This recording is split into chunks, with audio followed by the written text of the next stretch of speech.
Hi everyone and welcome back. It's David and Michelle here with ExplorOz for our next podcast journey with you.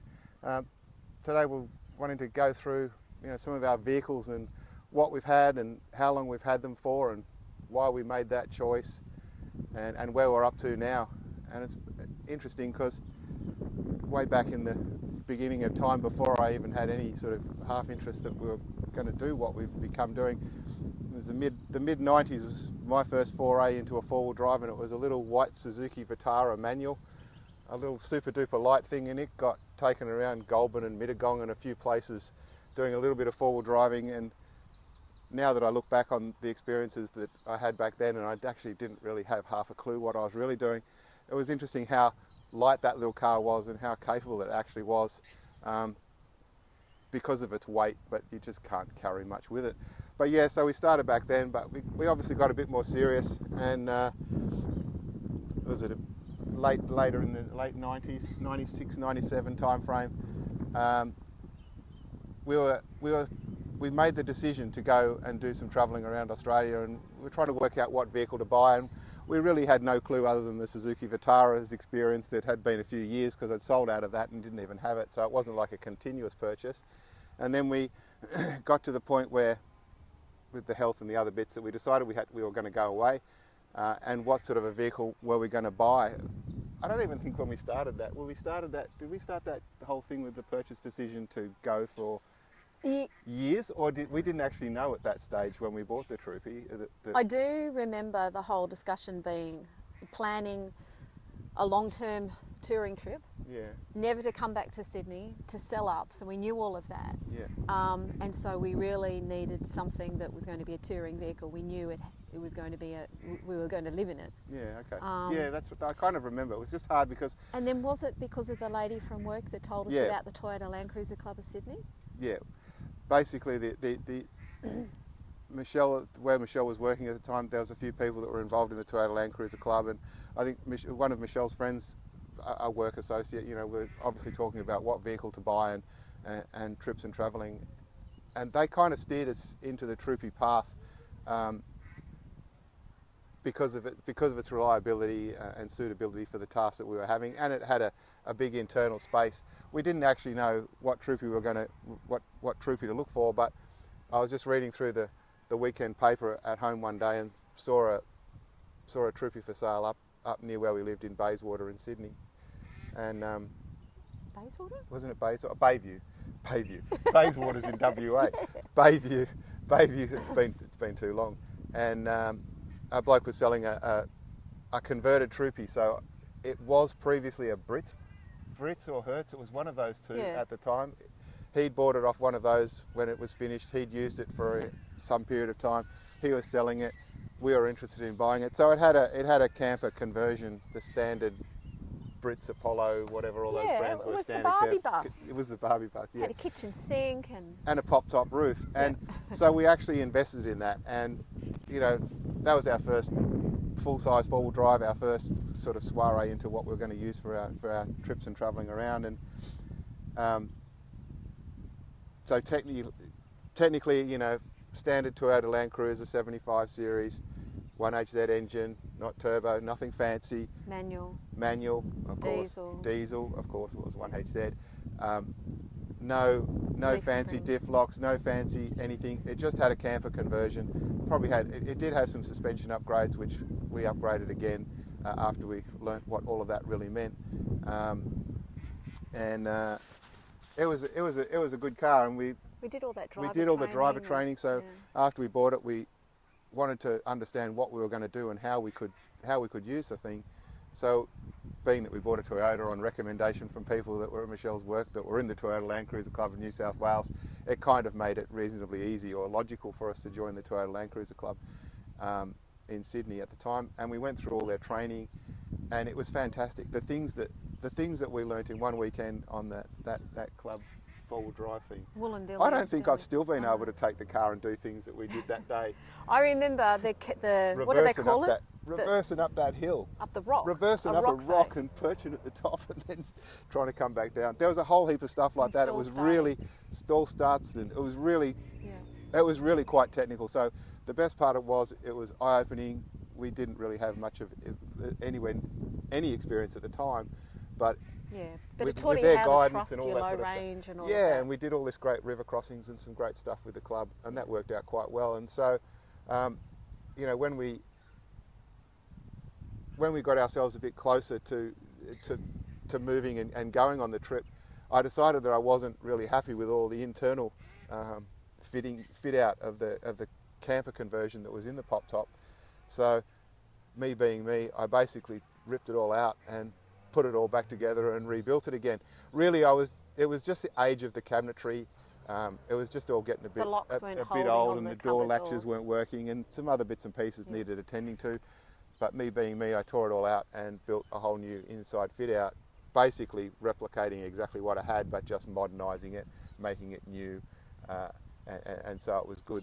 Engine-wise, 1HZ. I can't even remember the kilometres, but it was only fairly low. It had only done like 100,000 or something, and so 100 or 150,000, and it was really well looked after. Considering it was an ex-hire car, I was a bit nervous about that because it could have got flogged, and you know, you'd never know what somebody's going to do to those sorts of cars. But realistically, we did some suspension mods and some shock mods, and realistically, from modifications in that car, that was about it. Electrically, you know, engine-wise, only standard servicing. It didn't need anything else. Yeah, it could have gone better, but it didn't need to. It was the right weight. When we also were doing that trip, we mentioned in one of our previous podcasts, we actually went with the intent of being scuba diving instructors and travelling around Australia in our four-wheel drive teaching people about scuba diving. So we also got a box trailer with a gull wing box trailer. And I think it was called Butterfly. Butterfly. It was the O'Brien's Butterfly trailer at the time. Yeah, it was built. We had it built. We had it built specifically for us, but we then put made mounts and mounted scuba tanks and all sorts of gear into that, and then then we went basically on our first trip up to Cairns, and we started our journey with a trip to Cairns with and doing Cape York with the Toyota Land Cruiser Club. So when we actually left to start all of our travelling around, we went to Cairns to meet the club group to do the Cape York trip, come back to Cairns, and then we continued on our merry way for the next few years. And I actually remember that we did the suspension replacement in Cairns when we came back from the Cape York trip. As soon as we came back into Cairns, I had some problems with the shocks or something. I remember doing the suspension mods in the coconut caravan park, and it fell off the airbag, airlift thing. No, I didn't have air jacks at the time, and I was jacked up in the caravan park, as you do. Yeah. Changing the shocks out, and the caravan, and I obviously just didn't set it up well enough. Didn't have a big enough jacking plate. You know, all the things that you get taught: big jacking plate, do this, do that. The ground seemed fairly firm, but we jacked it up, and you know, after the wheel's off and after everything's off, of course, the jack goes and slips out, and the car goes thumping down onto the grass. Shit, you nearly took your arm off. Oh my God.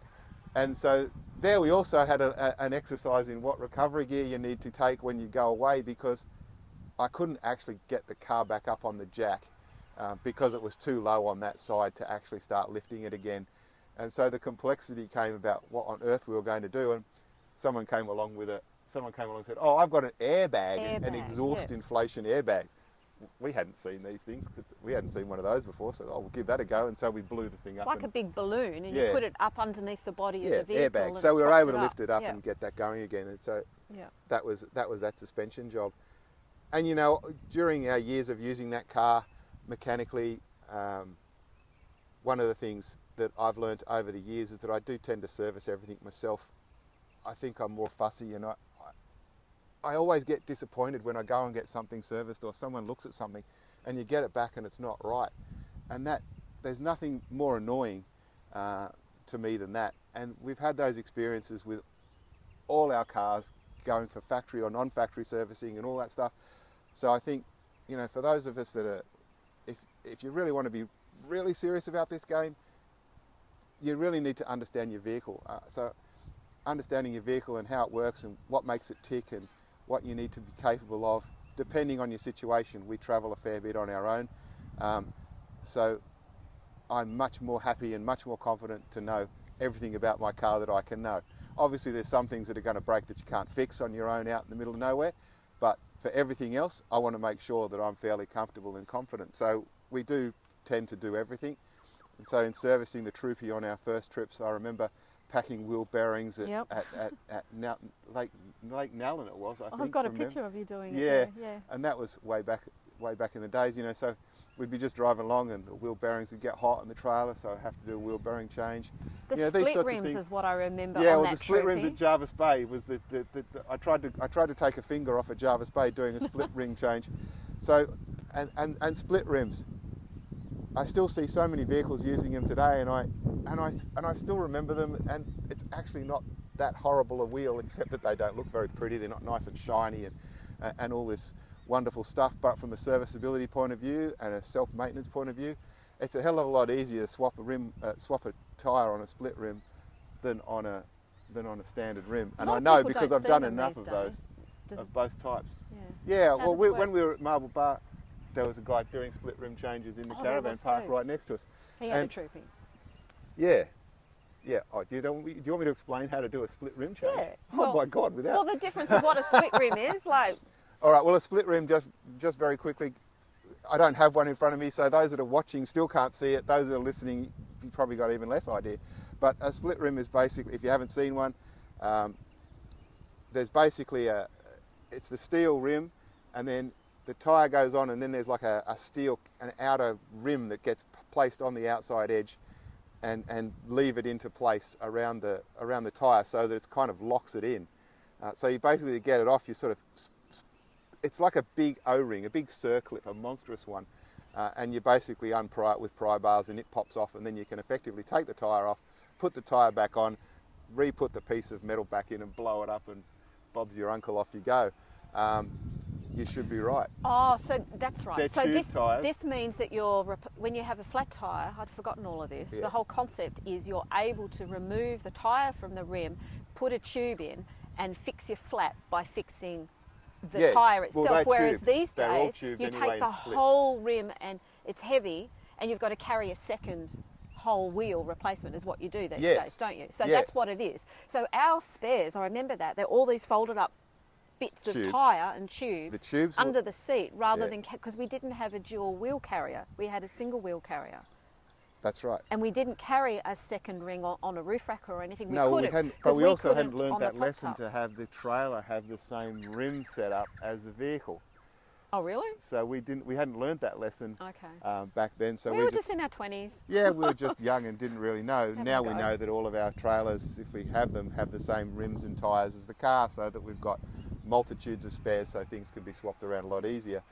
So they're the things we learned. But yeah, we did save weight. I mean, it is a good option for that. For those that are still listening, we use alloy rims like most people, or alloy and steel rims on our cars and campers.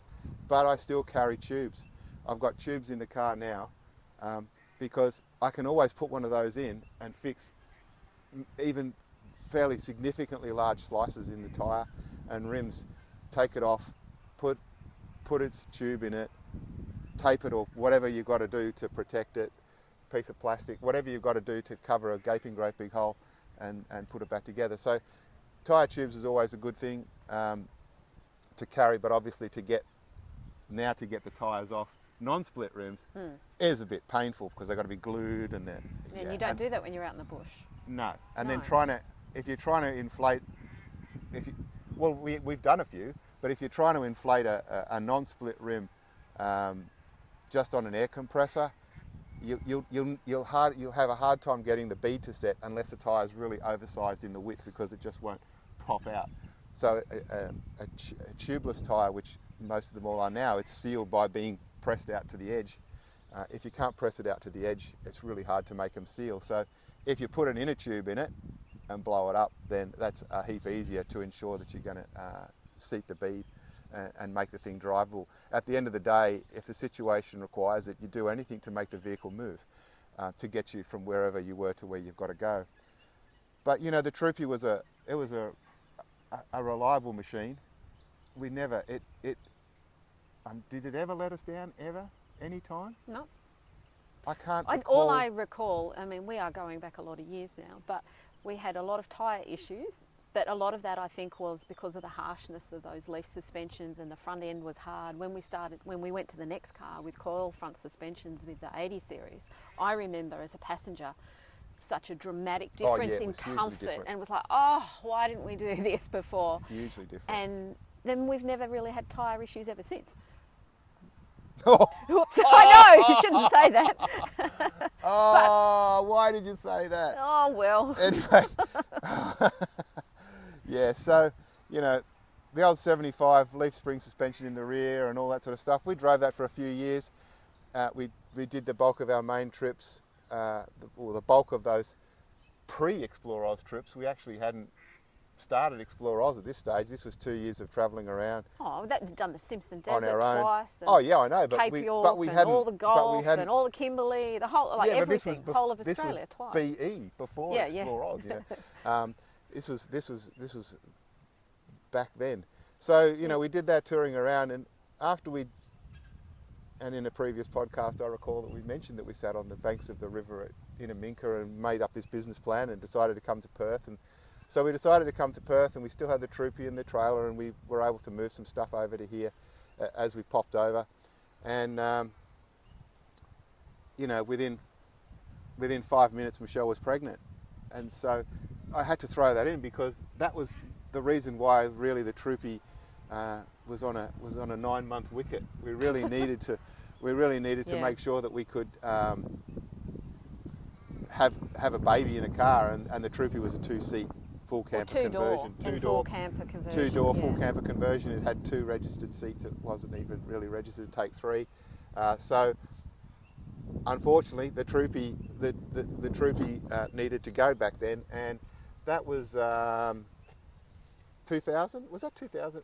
Yeah. Well, Leon was born in October 2000. In October 2000. Yeah. And I think the first time you picked me up from the hospital with the 80 series. The first time I'd seen it was in the 80 series, picking you up from the hospital. So yeah. we timed it right that we did that swap over, and we bought it from a local car dealer here in Perth, south of the river, and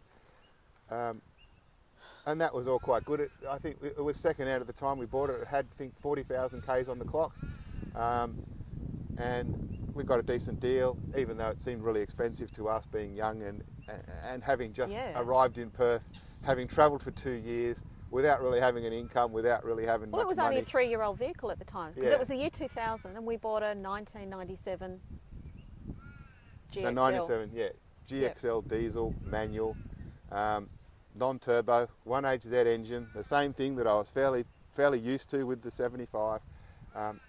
Almost everything was identical, except that it had this plush and luxurious coil sprung suspension. And as Michelle said, it was like we got into that, and it was like, oh my goodness, coil spring suspension. Such luxury. Such luxury. But like whenever you change over from anything, and you've had a long-term good relationship with one vehicle, and then you're moving into the next one, there's all those unknowns. And so, you know, we've bought this pretty much stock standard GXL. It didn't have race suspension or anything. It had nothing. No. It was just a standard. That's right, it had nothing. It didn't even have the side GXL. stairs, bull bar, nothing. Those were early days in the ExplorOz business model. We sort of started that in 2000 and got this car in 2000. And so obviously needing it for the baby was the main thing. We solved that. That was easy. Doesn't need much mods to put a car seat in. So that worked out quite well.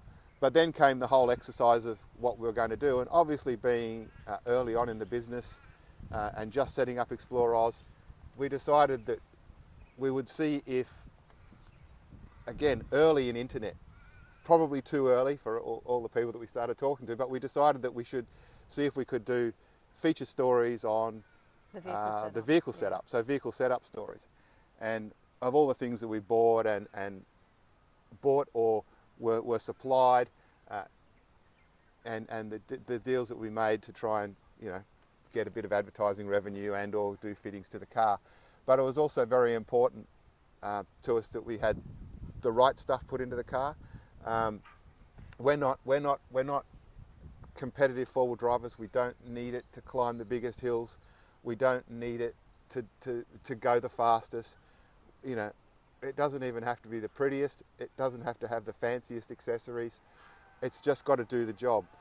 Back then, obviously, early days in the business, we were able to get the side steps and the bull bars, and we did got that stuff from ARB, the side guards, which I really do like, and I kind of miss them. The rails that come down from the bull bar to the side skirts to give you some tree deflection protection as you're driving through roads that haven't been driven over for a few years. Yeah. So I've kind of missed that in the newer ones. Yeah. We had the roller drawers, the Outback roller drawers. Yeah, we had roller drawers put in, and the fridge went on top, and then we had roof racks and the long range roof of bars. fuel tank.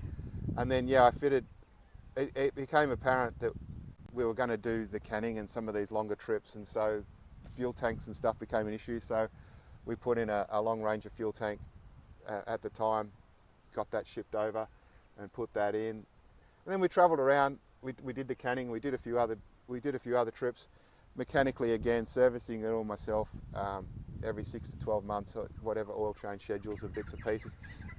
Okay, so we installed this long range fuel tank, and a lot of other stuff was given to us. You know, as we started publishing these articles and some of these review stories, a lot of other suppliers and people in the game just thought that they'd have a go, and we were offered all sorts of stuff. And I remember we were offered a Twine hot water shower unit, and that was great. So we decided to put that into the 80, and so that's those showers is just. I'll just give you a quick explanation. It uses the car's radiator hot water to heat the water that you pass through a coil, and it heats it up on the way through.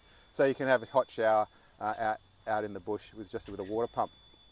And yes, the shower's kind of important because, you know, in all of years of us travelling with bits and pieces, for a few years we didn't have a shower, and then you're able to have a shower. And it was interesting because we didn't actually use the shower that much, and as I recall, I think we actually also might have had one in the Troopy, did we? No, I can't remember. Anyway, we had a shower in the 80, and that was great. And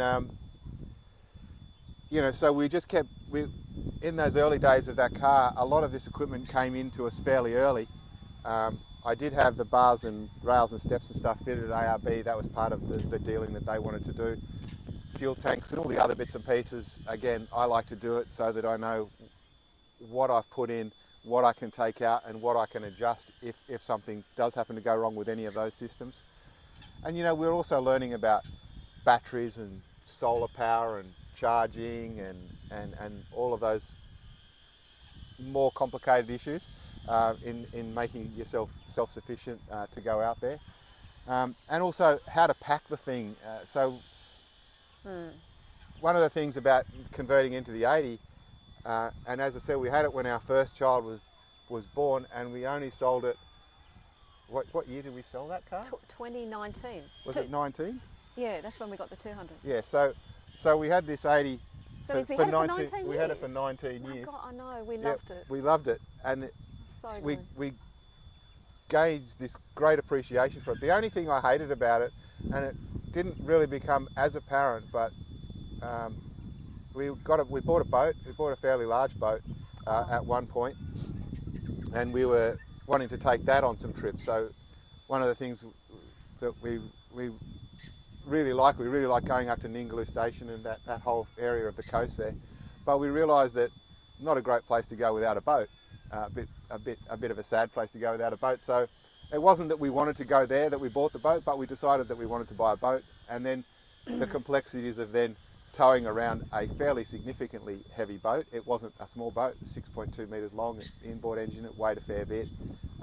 Great luggage trailer, but quite a heavy piece of equipment to pull around on the old GXL 1HZ. So on a single axle trailer. Oh yeah, down the Ningaloo Road. Don't worry about the single axle trailer.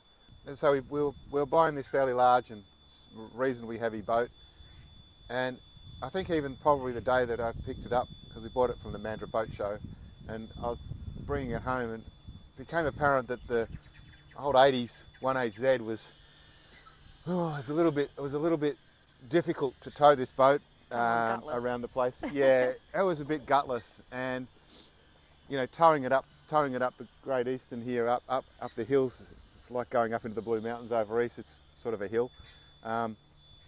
You know, you'd be backing down into third, doing 60 k's an hour up these hills and stuff. There's no power. And so there was no power. So that was a bit disappointing. Great four-wheel drive vehicle that could do everything on its own, but as soon as we added the boat, we obviously had some complexity. But you know, we also had to deal with so what did we do to fix that problem? We bought a turbo. We bought a Denko diesel kit at the time, or we did a deal with Denko. Yeah, Something Denko happened. supplied Denko supplied us with one, yeah.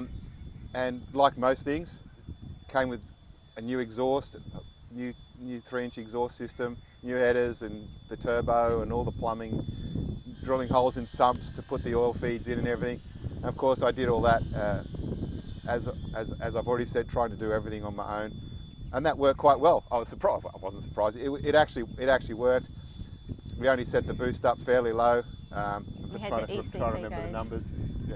That was only like a 10 psi boost, and then we got a exhaust gas temperature gauge in there to measure it. So if I'm climbing up the hills for half an hour or something, and the turbo's winding and the engine temperature's going up, at least we could monitor that, being that it wasn't a factory turboed engine. Yep. So, and it didn't have any computers, and it wasn't technological like that, which is just perfect.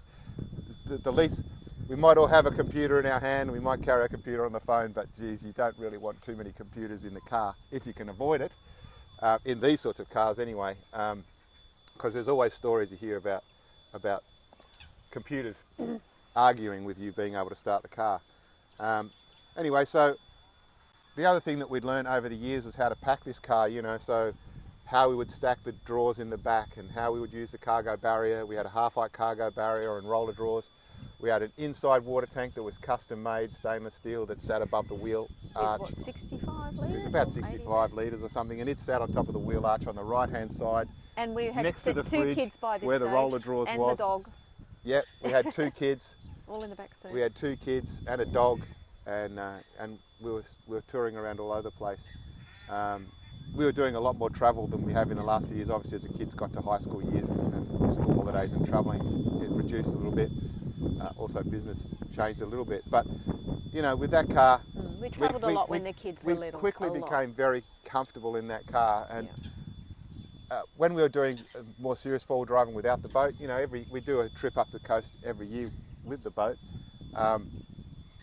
When we were doing more desert or outback regional trips, you know, we're taking 2 kids, the 2 of us, just in the 80 series. We had a roof rack bar, a Rhino roof bar box thing, and we'd basically throw 3 or 4 swags, Oz tent.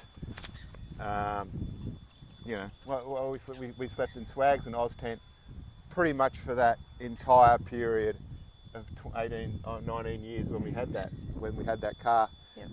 They were our swag and tent years, and we've done everything in swags and tents in that car for years. And to be able to jam the kids and ourselves, all of our swag, sleeping gear, no trailer, servicing equipment, recovery gear, everything we had. I would have hated to have thought about the GVM stuff on that vehicle. It was never a thing. It didn't even exist.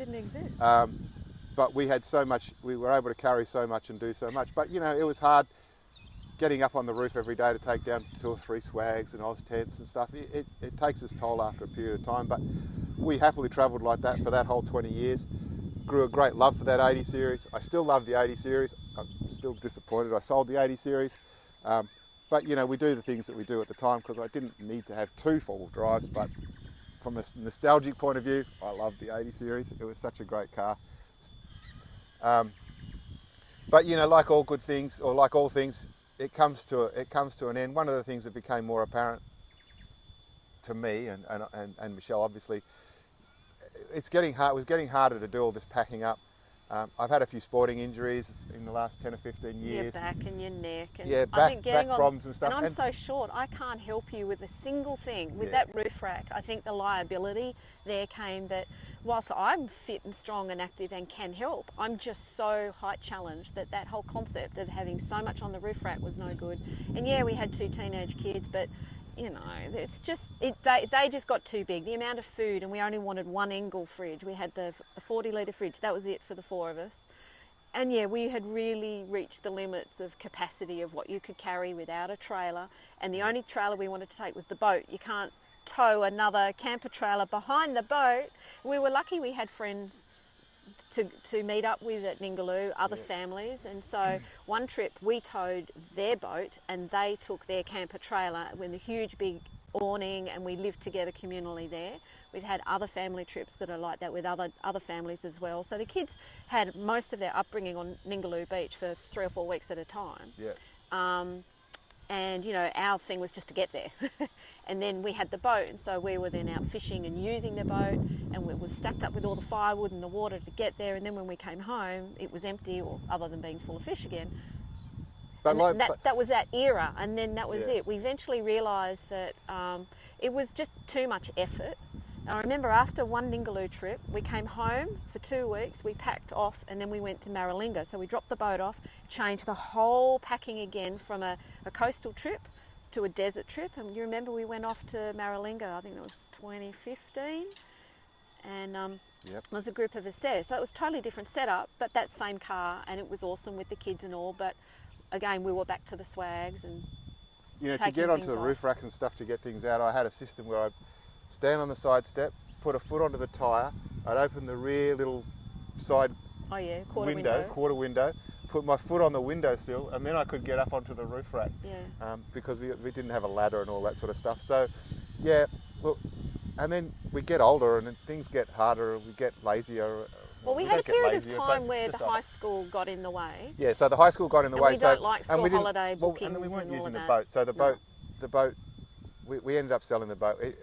I think like a lot of people, you buy this boat, you use it for a number of years, 6, 7, 8 years, you use it all the time, and then it spends more time in the driveway than it does in the water. So it was time for us to move that on. And then, we'd kind of identified that the camping and stuff was getting harder with the swags. And however, that for the work that we do, moving every day, the swags is easy. It's quick, and you just throw it off the roof and throw it on the roof and throw it off the roof and throw it on the roof. But over time, the swags get bigger. You know, we have a big double swag, and then you have a couple of single swags for the kids. And then the kids' swags get king singles, and then they get bigger. So everything gets bigger, and the kids get bigger. So, the packing becomes a bit more of a problem. And then we get to the end of school, and the kids aren't coming with us as much and stuff anymore. So, and I know we deliberated about what do we do, how do we make this transition to the next stage. And we didn't want a caravan. We didn't want to change our ability to move. Yeah, with the four-wheel driving concept, to be able to just go anywhere and not have that liability. If we were four-wheel driving, we wanted something. But we needed the comforts, and then it was like, well, are we going to put all this money into some camper trailer? Which one? Are the kids even going to come with us? They're getting to that point where they was, Yeah, and a friend of ours had a camp, right?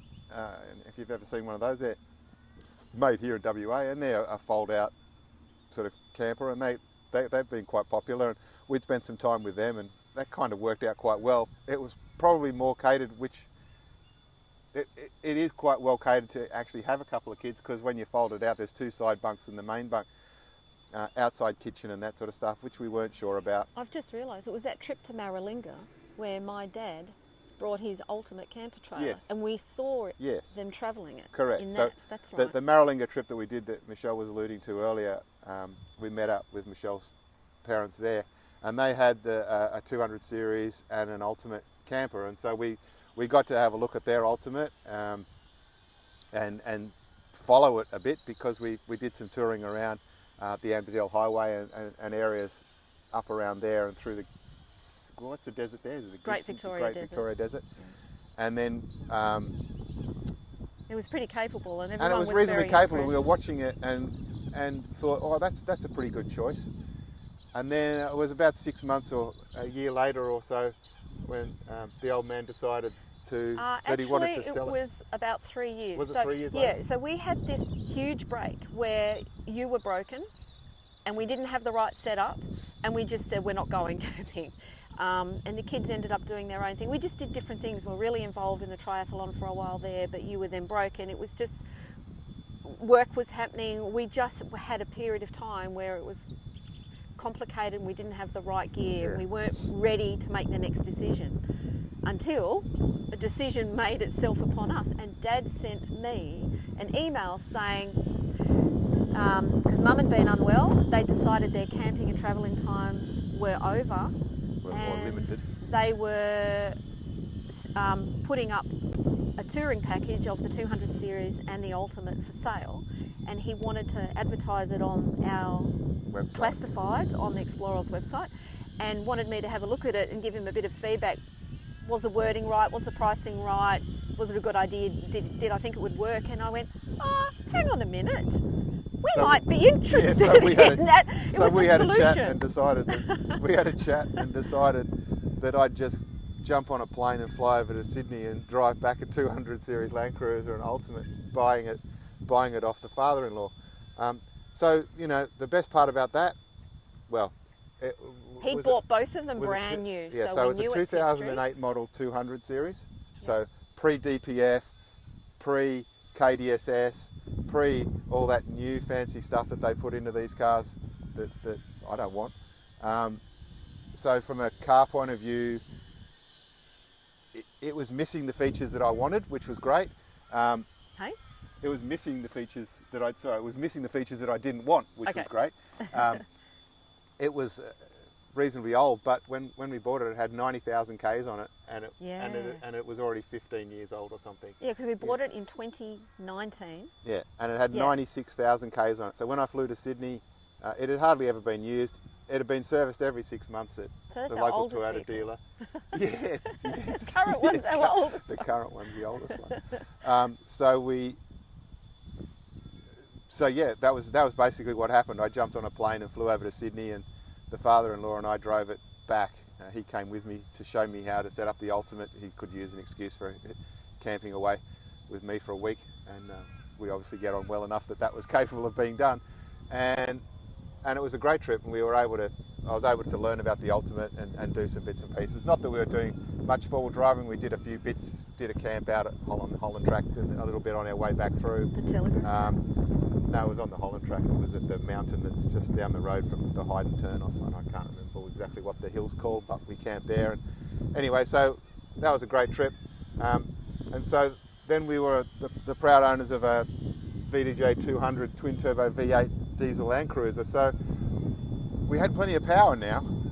Didn't we? We had more power. And it was huge on the inside, and it felt like a moving lounge in comparison to the 80. It was really posh and big.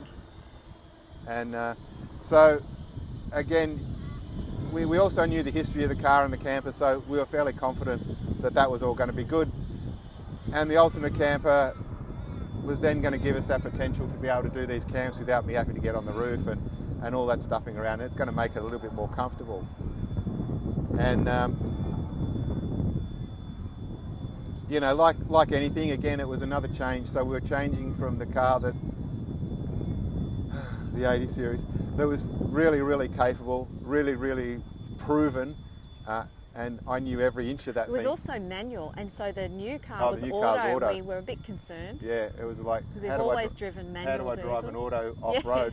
So we were going to have all this learning to do, and you know, obviously the kids were gone, weren't coming with us as much anymore. So being able to just throw a swag in if one of them does want to come was quite easy, and having the home base, the ability to set up a camp for a night or two, and move it fairly easily. The Ultimate is a reasonably ultimate solution. It worked really well for us, and that daily move wasn't so bad.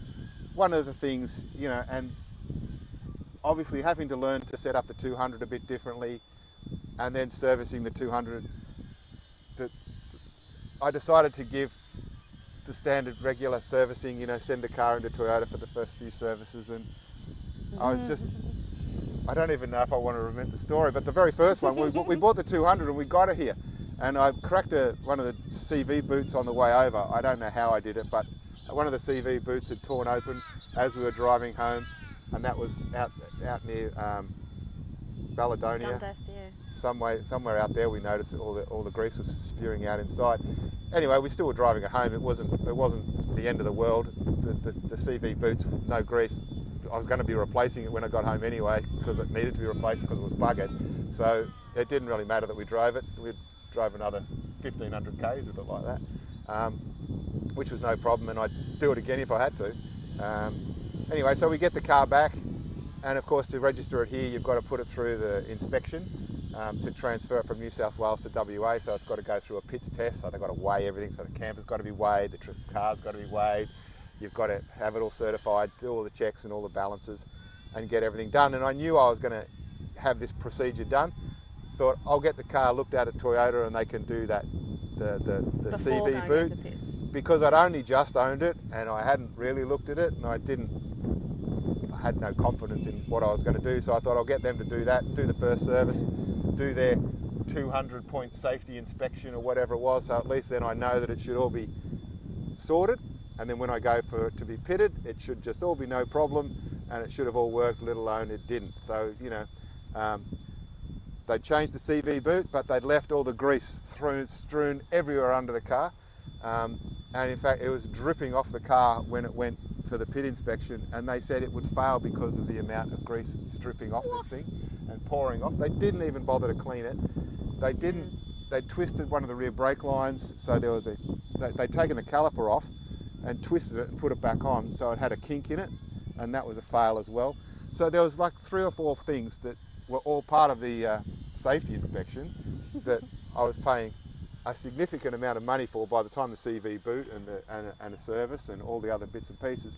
It was still thousands of dollars of work, and then you take it to have it pitted and it fails straight away. So it went back to Toyota. It went straight from the pit shop straight back to Toyota with a big complaint and saying fix it, and they did, and then we got that sorted. But I don't think I've ever been really satisfied whenever I've had my car looked at by anybody other than me. So then that in line brings us into doing it myself. So recently I've just done the water pumps and all the other bits and pieces of servicing. So the only thing about working on the 200 series Land Cruiser is the engine's massive, and you open the bonnet and it's just all engine, and the car's pretty high, so doing a water pump, you're kind of on your knees on the bull bar and trying to reach in, so it's kind of awkward. It's kind of interesting, but we've had this car for a few years now. We've done a few trips with the Ultimate. We've loved it. We've had the only thing that we're probably missing that we think we could do with would be some diff locks, rear and possibly both. And that's only because just to pull us out of the crap when we've got the camper trailer on, and we're doing something that. Should we be doing it or not doing it? I don't know. You can argue the toss. We're exploring some soft riverbed at midday, going, "What's over there?" Yeah. The track on the map goes there. Must be something on the other side. And so then we've got to give it a go. In the scrub, and in fact, the road doesn't continue on, and then we're stuck in the poo. Yeah. Have to turn around, and doing a U-turn in the middle of a sandy riverbed up in the Pilbara is no fun. Yeah. So there's a few issues like that, and because we're doing the work that we're doing and trying to check all the roads and make sure they're open and everything that's published on the maps and in our apps is as accurate as possible. We basically try and drive all these things. So us moving around a fair bit is important. Getting familiar with the car, getting the servicing, getting all that done. The diff locks would be handy. We just have to use the winch more. So we tend to winch more than diff lock.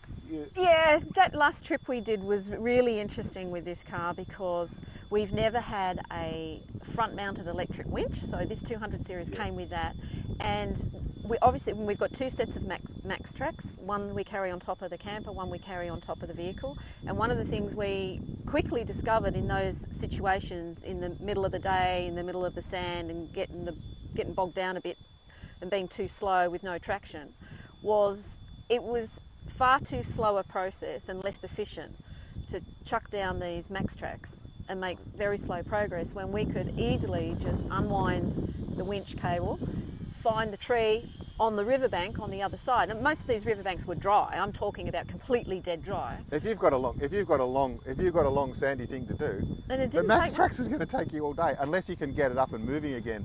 But the trouble that we'd find is that you'd get it up and moving again, you just drop off the end of the track and you just disappear again. So, recovery for recovery, there's all different gear and all different things. But we learnt some lessons. And in fact, in a 5-day window, In a 5-day There's window. There's a blog on our website in a about 5-day it, window some on that videos. trip, we winched every day. Yeah. So the diff locks would have been a bit handy for that. That's probably one of the mods that we'd like to do. I know the day that I suggested to you, inquired what did you think about adding some diff locks to this vehicle, was that I was aware that we were relying quite heavily on there actually being a tree to winch to. And I was getting concerned that if we got out into the middle of...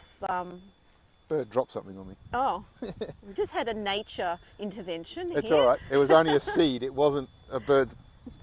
A drop bear came down out of the tree into David's lap. Okay. So what I was saying was I was a little bit concerned. We were reliant on there actually being a decent tree to winch off. And my recognition was it was possible that if there was no tree, then we were going to be in a much harder situation. So the idea about considering having extra diff locks is to mitigate that issue, because we're always alone. We're always travelling solo. So look, a lot of people don't do this, of course, because solo isn't for everybody. The other thing that I learned, one of the things that we had in the 80 was that extra long range fuel tank, and that was great, you know. And then we bought the 200, and the first trip I spent most of the trip stressing that we were not going to have enough fuel, that we just couldn't. Right. We went to we just didn't have the range, so it had 137 litres. 137 litres is a rated standard tanks. And it was within the first 5 minutes, the first few days out on this trip, and I'm going, oh my God, the fuel's disappearing. I don't have the fuel range. And so it then became a whole stress about where are we going to stop to get the fuel. It played on my mind enough that I said to Michelle, when we get back from this, I've got to do the fuel tank. And so we did that as well. Now we've done that, and so that's perfect. There's a whole story about that. There's a whole story about fitting that and breaking down on the Tonkin after we just fitted it on our next trip. But, in fact, we could talk about it. But the car's been... we then had to go through the setup process of the car and the camper. And so things were a little bit different because, one, we had a camper that we were towing. So it could hold a lot of fridge space, food space, all the kitchen bedding space, all the kitchen, all the other stuff that we used to carry in the car, we could then put into the camper. But of course, as technology changes, now we've got to fit drones and Starlink dishes and all these other things into the car. So now we filled the car again anyway, even though we don't have kids in it. We've got no kids and we still got no space. But we don't have to utilise the roofs as much as we used to. This setup feels like such luxury. There's no denying that. Yeah. I mean, there's some big things that changed from the previous setup with this 200 series, is that the kitchen and all the cooking, as you said, is all in the camper. But this camper, I don't know how many people know the Ultimate, is under 1,000 tare weight, so under 1,000 kilos. It's 940 kilos. 990 or something is the rating. Yeah, so this means it's still very super lightweight, even though we're talking about getting bogged occasionally. Because you are loading it up still, and you've got maybe some firewood on top. You're dragging that around, and so it's just the logistics. Yeah. But for us, the comforts of having the bed almost fully made up, stand-up fridge in the kitchen, so a second fridge because we carry a fridge in the back of the four-wheel drive. So how we've done this is we've got the car fully set up that if we want to disconnect and go off four-wheel driving, we can. Or camping, because we've got still cooking, take a swag. fridges, dual battery. We've got lithium batteries in it. We've got we've got a whole setup in the car, as well as a whole setup in the camper, so that we can basically be independent. But it also gives us redundancy, and being the computer people and the work, we rely on power. So having a full electrical system, lithium battery-based system in the car. And we've got two inverters, one in the car and one in the we've got everything. Big ones. We've basically got a lot of duplication in there, so that we've got relative, security of everything working. Yeah. And then, so the Ultimate was great. We've done a lot of touring around. We put our bikes on the roof rack of the Ultimate. Either. We put the bikes on the roof of the Ultimate, which was something that we designed to do. The only problem was that Ultimate was a manual lift, so you had to basically lift up the lid manually. It has a big 1700 Newton meter gas strut on it, which is massively strong for people that understand about these gas struts. But still, the lid was reasonable. You had to flip it over and bring it back down, and over a period of time, this was starting to play havoc with my back issues and stuff. So some people have been asking, we've just bought another Ultimate, so we've just bought a new Ultimate now, which we've only just got in the last week or two. And why do we need, why change what we already had? We've already got an Ultimate, and realistically, the space and the size and almost everything else is almost exactly the same, except obviously it's all new. But one of the most relevant things for me with my back and other issues is this electric lift. So now it's all electric lift, and we can actually lift it with the bikes still on it. We've had the 150 kilo lid upgrade done so that we can lift up to 150 kilos on the lid. And so we've just mounted the bikes on there, and we'll put some... How much do those two mountain bikes weigh, do you reckon? Oh, I don't know. By the time we put these Outback tyre tubes in there that weigh about 5 kilos each because they're thorn-proof, no, the two bikes would be around about 30 kilos by the time you add the two bikes together, because mine's carbon fibre, so it's fairly light. But the mass is about 30 kilos. But the advantage of not having to take it off to lift it, it's all just... Realistically, the new camper, other than a bit of luxury and it's got a hot and cold running water. Yeah, it's got internal heating. Yeah, you can heat the inside of it. It's got 200 litres of water tanks. Changed. It's got grey water tanks. You're 56. I'm 55. We're not 20-year-olds anymore. No. Happy to wash in a bowl of seawater. Yeah. Yeah. So now, why do we change that? Why have we got the new thing? Well, because it's got all those mod cons, and it's more fancy, and it's new.